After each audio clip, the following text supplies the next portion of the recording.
Je suis très heureux aujourd'hui d'accueillir Bernard Salat pour la dernière présentation de la matinée sur, évidemment, l'adaptation des infrastructures dans le domaine électrique. Bernard Salat est le directeur technique groupe d'électricité de France. Alors, je ne sais pas pourquoi, mais CTO, Chief Technology Officer, ça sonne mieux. C'est un peu bête. Hein. Donc, il est le directeur technique groupe et puis il est le directeur de la recherche et développement d'EDF. Bernard. Merci, merci François. Très heureux et aussi très honoré de répondre à votre invitation, là, de présenter ce que fait EDF en matière de climat et comment en fait le climat interagit sur nos activités. Donc je vais vous présenter le plus synthétiquement possible nos actions sur le sujet, en vous indiquant d'abord comment on s'est organisé, l'enjeu de l'accès à la connaissance scientifique, je crois que ça a été dit par Valérie Masson-Delmotte, est un sujet absolument crucial si on veut intégrer de façon satisfaisante les questions de climat. Donc EDF s'est doté des infrastructures correspondantes, je vais vous l'évoquer. Nous sommes, deuxième sujet, un grand industriel. Notre enjeu, c'est de s'assurer que ces infrastructures résistent, sont adaptées, pour prendre le terme d'aujourd'hui, donc aux évolutions climatiques, que ce soit des évolutions climatiques progressives ou que ce soit des événements extrêmes.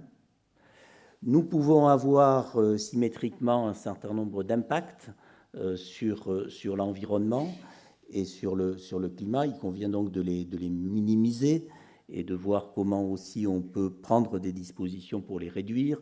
La question de l'eau a été évoquée dans ces présentations, et donc je vous en dirai également un mot. Et puis, dernier sujet, je terminerai par le fait que le climat est un élément aujourd'hui devenu complètement structurant de notre activité cœur même, donc de l'équilibre offre-demande, de la production du système électrique, donc avec le développement de plus en plus croissant des énergies renouvelables. Alors, un petit mot de présentation de la R&D d'EDF. EDF, dont on fête cette année les 80 ans, est une entreprise qui est très technologique, qui s'est dotée en fait de capacités de recherche et innovation depuis l'origine. Donc j'ai l'honneur de diriger cette partie de la maison. La science, la technologie, le savoir-faire est absolument crucial dans nos métiers. Nos objets sont scientifiques, complexes. Donc nous avons besoin de données, nous avons besoin d'informations. Je rajouterai aussi que nous avons besoin de partenariats. C'est difficile d'avoir raison tout seul. Et donc il est préférable de collaborer avec le maximum d'acteurs du système scientifique, académique, français ou international, ou avec bien sûr des entreprises, pour acquérir ce maximum de savoir sur des sujets, comme on l'a vu ce matin, qui sont quand même extraordinairement complexes et difficiles à maîtriser. Alors l'accès à la connaissance pour EDF, c'est le service climatique donc, que nous avons mis en place, si vous voyez cette frise au début des années 2010, même si EDF travaille sur les questions climatiques depuis pratiquement le début du GIEC, donc les années 90 où le premier rapport du GIEC a été établi. Donc nous avons lancé des projets autour de la connaissance du climat. Vous voyez leur petit nom dans la frise d'en bas, là, IMPEC, ICE, Atoll, et ainsi de suite. Donc nous avons lancé des projets de ce type-là depuis pratiquement l'origine de ces grands enjeux sur le climat. Et avec un fait marquant qui a été la canicule de 2003, je crois qu'il a été un réveil d'une certaine façon pour la société française, mais aussi pour EDF une volonté véritablement de s'impliquer sur ces sujets. Nous n'avons pas eu en tant qu'électriciens sur l'aspect industriel de difficultés structurantes lors de cette canicule, mais il nous est apparu quand même de façon absolument forte que nous devions adapter nos installations, et nous avons, à partir de cette période-là, entamé ce processus d'adaptation. Donc aujourd'hui, nous suivons en fait l'ensemble des évolutions du GIEC et nous prenons en compte donc les différentes analyses et rapports qui peuvent être cités, qui ont été cités ce matin, les derniers en cours, là, le CEMIP6, qui est sorti il y a quelques années. Alors, qu'est-ce qu'on fait ? Notre enjeu n'est évidemment pas de refaire donc les projections climatiques qui sont faites par ces organismes et par le GIEC en particulier, mais notre enjeu est plutôt de transposer ces informations-là et de les décliner donc à la maille de nos installations, donc à la maille essentiellement du territoire français, de façon à disposer de données, d'outils, de méthodes nous permettant de faire ces activités. Bon, terme technique, c'est descente d'échelle, hein, c'est des calculs mathématiques, scientifiques relativement complexes, donc que nous menons. Vous voyez là une série de partenaires avec lesquels nous travaillons. Alors, je ne les ai pas tous mis parce qu'on n'y arriverait pas, mais l'idée, c'est de prendre ces grands modèles et de regarder vraiment à la maille de nos installations ce qui peut se passer. Donc, nous arrivons ainsi à des données qui sont régionalisées et nous regardons donc l'impact de ces données donc à la maille locale sur nos installations de toute nature, hein, que ce soit le réseau électrique ou que ce soit les installations de production. Et nous regardons donc des données aussi de type évolution lente ou des données de type scénario extrême et évaluation de ces scénarios extrêmes.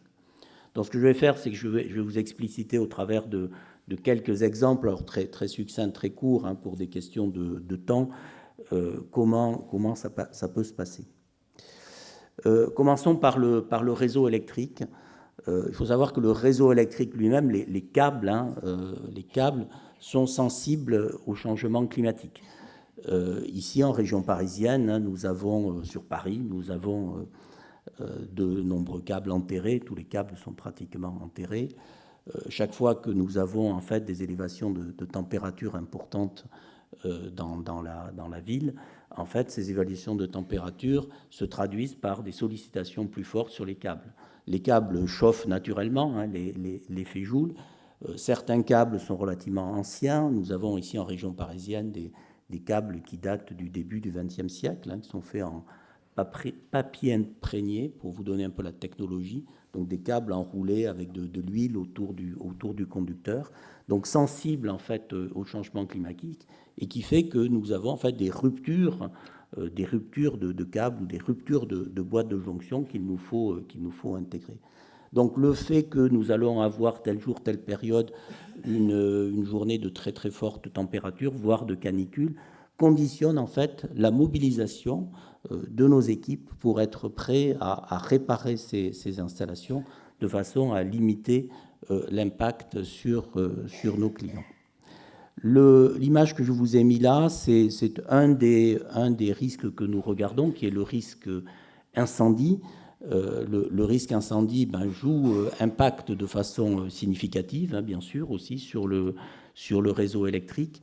Et il est important pour nous d'essayer d'évaluer quelle va être son ampleur de façon quantifiée. Donc je vous ai mis là sur différents scénarios GIEC, hein, certains ont été un peu évoqués précédemment, des plus moyens, si je puis dire, jusqu'à des plus extrêmes. Donc un indicateur, hein, qui est un indicateur standard du milieu, là, le Fire Weather Index, donc qui est une mesure du risque de départ de feu. En gros, il mesure le nombre de jours pendant lequel le risque de départ de feu peut être élevé. Hein, la valeur de 30, en général, une valeur relativement forte. Là, on l'a calé sur 38. Donc ça nous permet d'avoir en fait une identification des zones de sensibilité de nos installations. Conséquence pratique, élagage. Alors, je ne sais pas si c'est une bonne conséquence ou une mauvaise conséquence, mais en tout cas, il est souhaitable de veiller à ce que les lignes soient éloignées le plus possible donc de la végétation pour pas que il y ait impact sur l'incendie. Donc ce genre de carte que je vous montre là sur l'incendie, nous le faisons aussi sur les précipitations, nous le faisons aussi sur le vent, sur les tempêtes. Nous avons eu ces derniers jours, vous en avez tous forcément entendu parler, la tempête Goretti. Nous avons eu au pic 380 000 clients coupés. 2 jours après, il n'y en avait plus que 90 000 et ce dimanche, il en restait 10 000. Comment on arrive à faire ça? Tout simplement parce que Météo France nous donne bien sûr les trajectoires de déplacement de la perturbation sur le territoire français. On sait identifier sur notre réseau les zones sensibles et on sait prépositionner les équipes de dépannage, donc d'Enedis en l'occurrence, qui viennent réparer les lignes conséquentes. Donc vous avez peut-être vu sur les autoroutes des convois en fait d'équipes Enedis qui viennent vraiment se positionner à l'endroit où la probabilité de rupture de ligne est forte, de façon à les réparer. Voilà, ça c'est l'exemple du réseau. Les exemples sur les centrales nucléaires.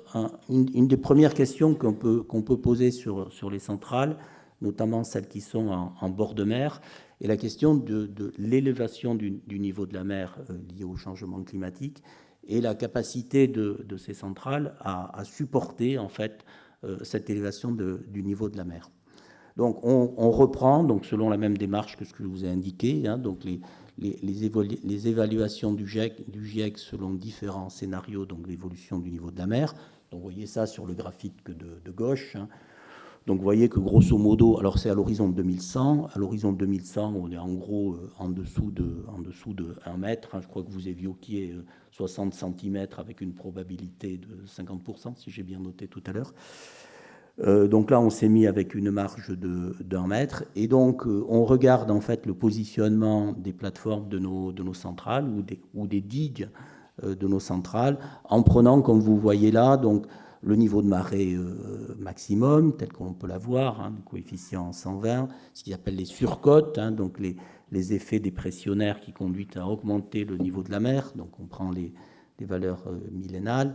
Et on rajoute donc cet effet marge climatique, donc on a pris là à 1 mètre, pour donner donc le niveau marin retenu. Et on se met encore au-dessus de tout ça. Voilà, donc on fait ce type de réévaluation de façon périodique, à la fois donc sur nos sites en bord de mer, et aussi on le regarde côté rivière, même si là le risque est moins conséquent. Côté rivière, sur ces questions de risque finalement d'inondation, on a aussi lancé un plan qu'on appelle ADAPT, qui consiste à regarder non pas seulement l'impact direct de l'évolution et de l'aléa extrême sur l'installation industrielle, mais aussi sur tout son environnement. En effet, on peut protéger de façon très très forte nos installations, mais il ne s'agit pas que ça devienne des îles totalement inaccessibles en cas d'inondation et dans lesquelles donc, on n'arriverait pas à ne serait-ce que faire tourner le personnel, remplacer les équipes de conduite, faire intervenir le personnel de maintenance normal qui doit intervenir. Donc nous avons entrepris une démarche qui permet d'aller au-delà de l'installation nucléaire elle-même, et en regardant donc toutes les parties prenantes qui sont autour, les questions bien sûr d'accès, les questions aussi de l'environnement socio-économique. Nos opérateurs en centrale, ils ont des familles, ils ont des enfants, ils vont à l'école, savoir comment tout ça se passe pour assurer donc une résilience globale de l'installation vis-à-vis de ces événements. Dans l'autre sens, l'impact de nos installations sur le climat ou sur l'environnement Donc, je choisis de vous présenter la question de l'eau, hein, qui est un élément structurant pour nos centrales. Alors là, je vais vous parler de centrales nucléaires, mais c'est évidemment vrai au premier chef pour l'hydraulique, hein, dont je ne parlerai pas en détail. Nous avons en fait deux types de centrales, en bord de rivière, en bord de mer. Certaines sont refroidies directement par l'eau de la mer ou de la rivière. L'eau passe directement dans un condenseur où se fait l'échange thermique. Et c'est l'eau en tant que fluide qui assure le refroidissement. Et nous avons des installations donc en circuit fermé où là, en fait, le refroidissement est assuré par l'air. En fait, c'est des grandes tours aéro-réfrigérantes que vous voyez, là, 150 mètres, 180 mètres de haut. La fumée qui sort, c'est pas du gaz carbonique, hein, comme on le voit parfois écrit, c'est de la vapeur d'eau. Et je vous ai mis là, dans le petit tableau, les chiffres correspondants. Donc, l'intérêt des circuits ouverts, des condenseurs, c'est qu'en fait, il n'y a pas de consommation. La consommation est nulle. L'eau traverse le condenseur, s'échauffe et ensuite est rejetée, mais il n'y a pas de perte d'eau. L'inconvénient, par contre, c'est qu'il y a un échauffement de cette eau. Et donc, vous voyez les ordres de grandeur, hein, sur un fleuve, entre 1 et 6 degrés. Et donc, ça peut induire des conséquences, en fait, sur l'environnement, sur la faune, et vous le voyez périodiquement dans la presse, on peut avoir certaines centrales arrêtées parce que le niveau de température du fleuve est trop élevé, alors en général même trop élevé déjà en amont de notre centrale, donc on ne la fait pas fonctionner pour pas qu'elle rajoute un delta T supplémentaire d'échauffement. Vertu, pas de consommation d'eau. Les grandes tours aéro-réfrigérantes, elles, par contre, elles ne créent pas d'échauffement d'eau, hein, quelques dixièmes, quelque chose de très, très marginal. Mais par contre, donc, elles évaporent de l'eau. Donc, vous voyez, les débits, c'est quand même pas négligeable, hein, 2 mètres cubes par seconde. Donc, c'est quelque chose qui est enlevé, finalement, au débit du fleuve. Ça part dans les nuages, ça disparaît pas, bien sûr. Mais ça réduit, finalement, ça conduit à une certaine consommation d'eau. Et donc, on est dans des enjeux d'optimisation sur ce genre d'installation pour essayer d'en optimiser l'impact. Donc ça nous a conduit aussi à mener des études de compréhension des écoulements d'eau dans les rivières, des bassins versants, donc avec toute une série de partenariats que je vous ai évoqués, l'INRAE, BRGM, CEREMA et autres, et même nous développons en ce moment même le terme est à la mode, mais des jumeaux numériques, en fait, de bassins versants et de fleuves, en fait, pour évaluer dans la durée, selon des différents scénarios de long terme, comment pourraient évoluer ces débits. Évolution donc qui est importante pour les centrales nucléaires, qui est évidemment aussi complètement structurante donc pour nos barrages hydrauliques, hein, où là directement le productible dépend des quantités d'eau qui circulent. Le dernier volet que je voudrais vous présenter, lui, a trait à vraiment la production électrique elle-même. Le climat aujourd'hui est devenu totalement structurant dans cet équilibre. J'ai cité l'hydraulique. Bon, les quantités d'électricité produites par hydraulique dépendent directement de l'enneigement des massifs, du débit des fleuves, donc sont par essence variables. Mais aujourd'hui, donc, nous avons également un développement significatif croissant, donc ici en France et en Europe et dans le monde entier d'ailleurs, de façon générale, des énergies renouvelables, donc éolien et solaire, dont le productible est par définition totalement dépendant des conditions climatiques ou météorologiques. Nous ne savons pas stocker de l'électricité de façon massive. Bon, même si nous avons quelques barrages, des steppes dans notre jargon qui permettent de le faire, ou des batteries, mais les ordres de grandeur, c'est quelques gigawatts de stockage sur quelques heures, quelques jours, en vraiment tirant très très fort, par rapport à un système électrique qui est dans des ordres de grandeur, 2 ordres de grandeur au-delà. Donc nous ne savons pas stocker. Donc il nous faut faire cet équilibre à tout instant. Et lorsque le volume de renouvelables augmente, eh bien c'est relativement compliqué. Je vous ai amené ce schéma-là, alors qui est un peu complexe, mais qui est un exemple d'une semaine en Allemagne. Hein. Donc vous avez 3 bandeaux, si vous voyez bien. Le bandeau supérieur représente la puissance électrique appelée, donc c'est des gigawatts, hein, donc c'est une unité de grande taille. Les couleurs, le jaune, c'est la production solaire, donc vous voyez des bosses correspondant au milieu de la journée. Le vert, c'est de l'éolien. Le bleu foncé, c'est des importations du système allemand. Au milieu, vous avez les trajectoires de prix. Donc, vous voyez les prix qui varient, 150 € du mégawattheure au pic. Vous avez des prix également nuls. Et en dessous, c'est le solde importation-exportation de l'Allemagne. Donc, des périodes où l'Allemagne est importatrice et des périodes où l'Allemagne est exportatrice. Donc, on voit bien que l'Allemagne s'est dotée de façon très, très forte d'énergie renouvelable. Vous voyez que la période où il y a ce grand bandeau vert là au milieu de l'image, où il y a beaucoup d'éolien, beaucoup de soleil. Bon, là, à des coûts d'électricité très très bas, donc vous voyez des coûts marginaux quasiment nuls, mais également des exportations très fortes. Par contre, la semaine avant, c'est l'inverse. Pas de vent, pas de soleil, donc en fait, beaucoup d'importations, fonctionnement des centrales thermiques, et puis les choses intermédiaires où ça oscille.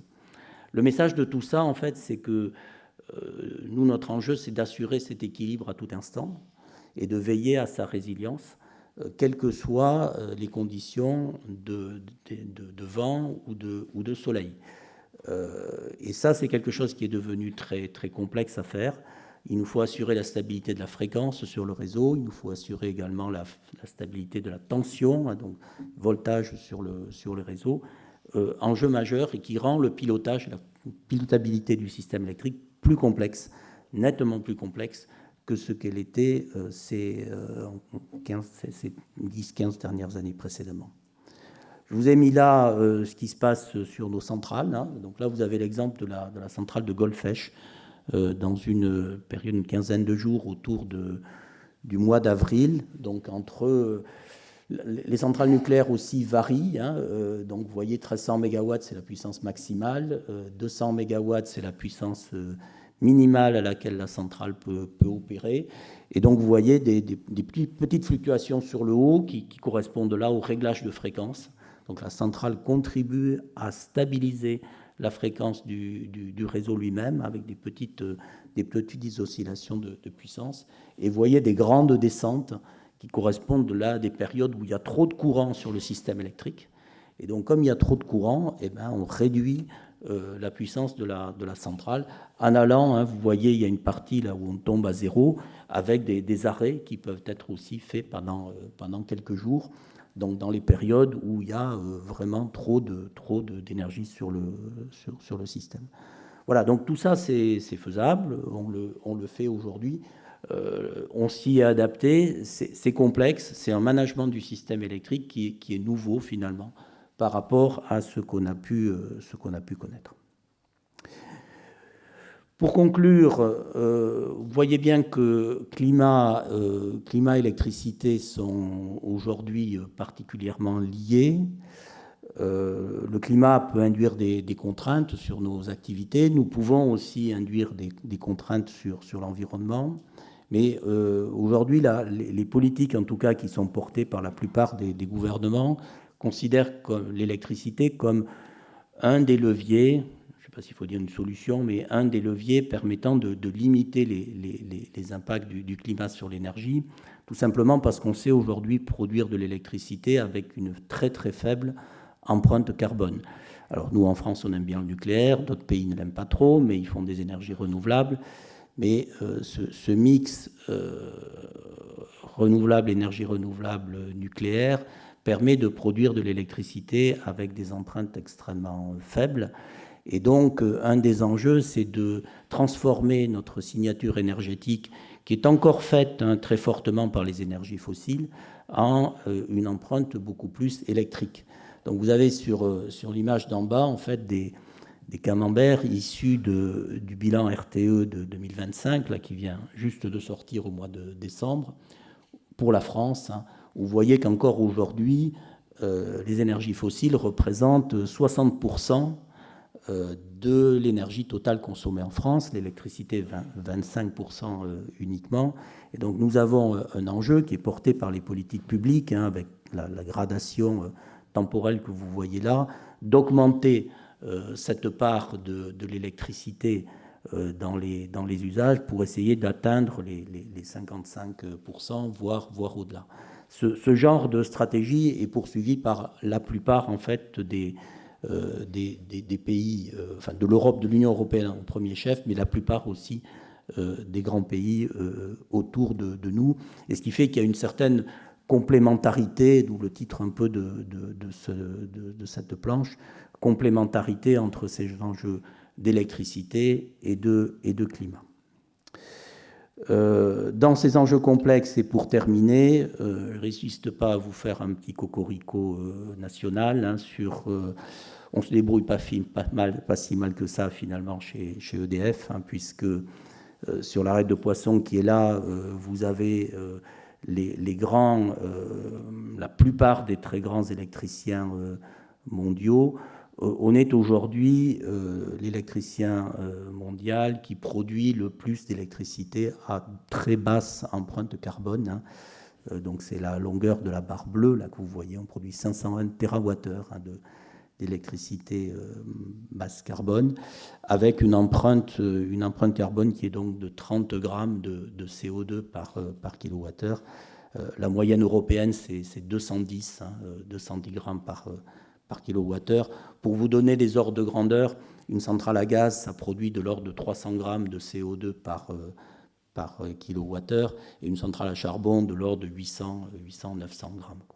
Voilà, donc ce levier électricité est à développer, mais je dirais en bonne connivence avec les enjeux climatiques. Je vous remercie.